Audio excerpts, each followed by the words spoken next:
Hello అందరికీ అందరికీ ఈద్ ముబారక్. మేమున్న ప్లేస్లో ఉన్న ఇండియన్ రెస్టారెంట్ ఎప్పుడు ఎవ్రీ వెనస్డే దోసా నైట్ పెడతారు. ఈసారి రంజాన్ సందర్భంగా బిర్యానీ అండ్ చికెన్ 555 కూడా వేశారు. ఈ రెస్టారెంట్లో చికెన్ 555 చాలా బాగుంటుంది. సో దాంతోపాటు ఇంకా కొన్ని వెజ్ ఐటమ్స్ కూడా ఉన్నింది. స్నాక్కి Mysore bonda, baby corn Manchurian, mushroom pulao, దానికి వైట్ కుర్మాను ఉన్నింది, నాన్ ఉన్నింది. ఈ బఫెట్లో నాకు ఇంకా చాలా నచ్చిన విషయం మైసూర్ బోండా ఉన్నింది. దాంతోపాటు స్వీట్కి వాళ్ళు పూర్ణాలు వేశారు. పూర్ణాలు తిని చాలా రోజులైంది. సో తినేసరికి చాలా మెమరీస్ గుర్తొచ్చింది.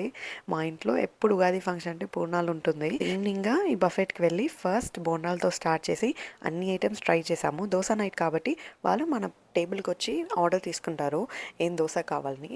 మేము పొడి దోశ, ఆంధ్ర కారం దోశ చెప్తాము, మాకు ఫేవరెట్. మా ఫ్రెండ్స్ వాళ్ళు plain dosa and onion dosa చెప్పుకున్నారు. సో బిర్యానీ, దోశ అన్నీ తినేసి డెసర్ట్కి పూర్ణాలు కూడా తిన్నాము. లాస్ట్ ఇంకా చాయ్తో మా బఫెట్ని ఏం చేసాము. నచ్చితే